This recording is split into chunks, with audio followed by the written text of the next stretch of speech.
Hi gang. So after doing 5 episodes of Book Club and a review of every Horus Heresy novel, one of the consistent things people have asked in the comments is where to start with all the Black Library novels. Like, where do you start reading about Warhammer 40k? And this is like a valid point. There are hundreds of novels at this point, and like many tie-in series, they were originally written for people who were already fans of the tabletop games, and I guess were expected to have some knowledge of the universe. Unlike other fantasy series that were novels first, in Warhammer, the novels aren't really expected to be your first step into these worlds, or at least weren't when they started coming out. So this can all be really confusing if you're new. Another thing with Black Library novels, particularly 40k Black Library novels, is that there's no linear timeline. Warhammer 40k is a setting that spans thousands of years, so instead of there being an official reading order with a starting novel, Black Library novels are split up into loads and loads of mini-series and trilogies that could take place at any point in those thousands of years and may or may not be affected by the events in other trilogies. So in this video, I'm going to go through a few good starting points for people new to the setting or who just want to see what it's all about. I'm also going to try and stick to some of the more well-known and more well-regarded authors just because I want these to be enjoyable reads for people who are used to reading sci-fi in general. Finally, before we start, if you are new to the 40k setting, it's worth mentioning that while the setting has remained pretty static for the last 30 years, there's been a big leap forward in the great universe-wide narrative of the setting since about 2017. Previously, Warhammer 40,000 novels were set some point in the 41st millennium. That's the year starting 40,000 and something. And they still are, but also there's now an advancing timeline right at the very end of that time period, and that timeline affects the setting as a whole. You don't have to start with those recent timeline novels, and Black Library is still publishing books set in the entire 41st millennium, but I'll just make clear which ones are which as we go through them. Right, where to start? Well, Black Library actually has a page for that. I think this list is okay. It seems very focused on getting you up to speed with the most recent events and most recent novels, but there are some really good ones here, and in fact there's a few classics, so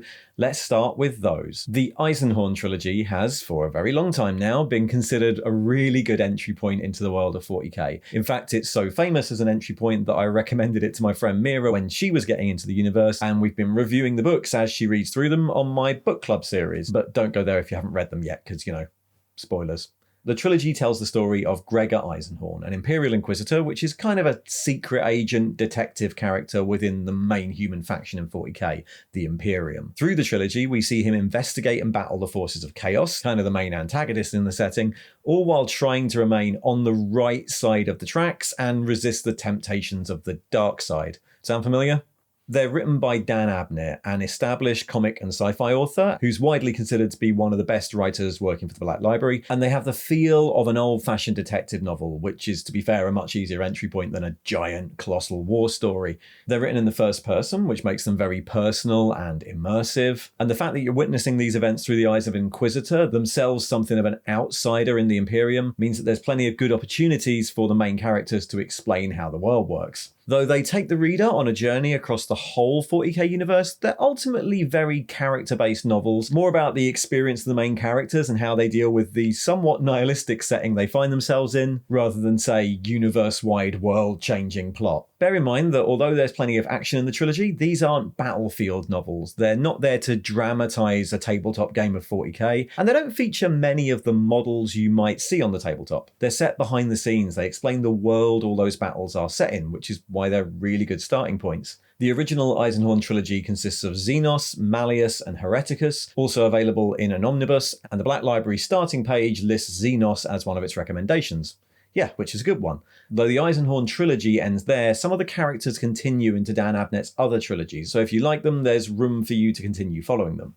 Okay, but what if you want something a bit more battlefield focused? Gaunts Ghosts is our second series by Dan Abnett, a long-running series about a regiment of the Astra Militarum or Imperial Guard as they're shipped from warzone to warzone in a decades-long war against the forces of chaos. The main character, Ibram Gaunt, is another outsider. In fact, this whole regiment are somewhat outsiders, which means we get a nice slightly outside view of how the Imperial Guard works, how things in Imperial war zones are done, and all the different environments and cultures within the Imperium that they come into contact with. There is a main character, the titular Ibram Gaunt, but really this is much more of an ensemble piece, with equal weight given to characters from across this regiment, from the raw recruits to the regimental command to the hangers-on, family members and civilians that travel with them. While loads of the novels take place on the battlefield, with recognisable units from the game involved, there's also a ton that happens behind the scenes, and the books spend a lot of time exploring how this army would actually function in the greater war machine of the Imperium. Again, it's really all about how these characters interact with this world. The books are available as a series of omnibus editions, with 3 novels in each book, and the first of those, The Founding, is in Black Library's big list. If you were reading them individually, I'd actually recommend you start with the third novel, Necropolis. It still sets up the premise from the first 2 books, but it plunges you into a much more interesting and many-sided conflict, the siege of a huge hive city on an industrial world. We meet our spread of characters from the Ghosts, but they're serving alongside the city defense forces, and the plot spends a lot of time with the civilians from the city attempting to survive the coming war, and all these points of view are really good for a newcomer. Plus, the enemy in this are terrifying, and it really conveys well the brutality of the 41st millennium. Anyway, although I would recommend that as your starting point, it's the last book in this Founding trilogy, so I guess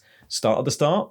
So historically, those have been 2 of the most popular series. We spent a lot of time with human characters, and I think that's a good thing, but what if we wanted to plunge into 40k with the most famous faction? Space Marines. Well, picking Space Marine novels is a little bit harder. There are loads of them, but as post-human super soldiers bred only for war and who are also meant to be like really horrible, they're not necessarily the most compelling characters to write. It's much harder to find good entry points for them, and some of the best Space Marine novels actually have loads of human characters around to give you points of view characters. However, the current timeline is very focused on them, and so are a lot of the Black Library recommendations. If you're looking to start with the current timeline, then the Dawn of Fire series, currently only 2 books in, is a really good introduction, especially the first novel, Avenging Sun. We explore a part of the galaxy from the point of view of a recently activated Ultramarine captain, and hear about his conflicted relationship with the Mechanicus, his own status, and his Primarch, Robert Guillermin. An overarching presence in all these modern novels. It's got plenty of action. The lead character's a Primaris Space Marine from one of the standard not too weird chapters. It's pretty good, and I think the Dawn of Fire series is probably a better introduction to the current setting than the other big series, Dark Imperium, which throws you right in at the very top of the Imperial command structure without, I think, much explanation. I think the best Space Marine novel in the current timeline, though, is Spears of the Emperor by Aaron Dembski Bowden, in which we follow a Space Marine emissary from a very by-the-book chapter as he goes to reinforce a weakened and out-of-touch chapter on the other side of the Great Rift. This book is much smaller and more contained in scope than many of the other recent 40k novels, because it's about this one mission. And we get to see not only very different sides of the Imperium, but also 2 really different ways of being a Space Marine. Also, a lot of this book's told from the point of view of 2 really brilliantly written human characters, so you get a good outside eye on all of this. In a similar style to this is Dan Abnett's Brothers of the Snake. This is a bit older, set earlier in the 41st millennium, but similarly to Spears of the Emperor, it's a really good look at the escalating scale of Space Marine stories, tracking a single Space Marine in a series of encounters as he rises through the ranks of his chapter. I think this is a really good first novel if you particularly want to look at Space Marines. And lastly, on the Space Marine front, if all this backstage character building is a bit much, then there's always the Space Marine Battles series, which I guess is a series of standalone action novels. Some of my highlights in this are Hell's Reach by Aaron Dembski Bowden and Wrath of Iron by Chris Wright, which also do a really good job of showing just how horrible Space Marines can be. Okay, that's enough Space Marine action. The last thing I wanted to go into here is crime. We said earlier that one of the reasons books like Eisenhower are such good introductions to the setting is that they have the format of a detective novel where the lead character is actively searching for more information. Well, there's a few more Black Library novels that do the same thing. The Sara Calpurnia series by Matthew Farrer is really good for this. Calpurnia is an arbitrator, the space police of the setting, recently reassigned to a major hub planet, and who has to come to terms with her new role, which requires a lot more politics, diplomacy, and intrigue than her previous role, which was kind of as a riot cop. It's another trilogy, and in each book we get a really in-depth look at an imperial culture and the various factions that make it work. From the ruling nobility of a planet in the first book to the secretive world of astro-telepaths in the third book. Again, it's a gentler introduction away from the battlefield, but all 3 novels are really, really interesting ways into the hobby. And finally, on that note, I haven't read any of these, but Black Library have just started a Warhammer crime imprint that apparently is really, really good. Again, maybe that's a really nice way into the setting. Now, most of the stuff I've been recommending has been from the Imperium's point of view, and I still think that's probably a good idea. They are the human faction, they're the protagonists in pretty much all the storylines, but if you did want a different point of view, then Brutal Cunning and The Infinite and the Divine are really good starting points. Brutal Cunning by Mike Brooks is loads of fun, written from the point of view of the Orcs invading a Mechanicum Forge world, and The Infinite and the Divine looks into the thousands of years long relationship between two Necron characters. Right, that should be enough to get you started. A load of options, whether you want to start with the setting or on the battlefield, whether you want to start with the current timeline or any point in the entire 41st millennium. Of course, there are hundreds of novels and I haven't read them all, so if you think I've forgotten something, then put it in the comments below and maybe we'll get round to doing it in book club. Thanks for watching. If you'd like to hear more, like and subscribe, or click the link on the left to hear more of my voice. And if you want to vote on what books we cover next, I have a really simple Patreon where you can do just that. Links in the sig below. See you next time.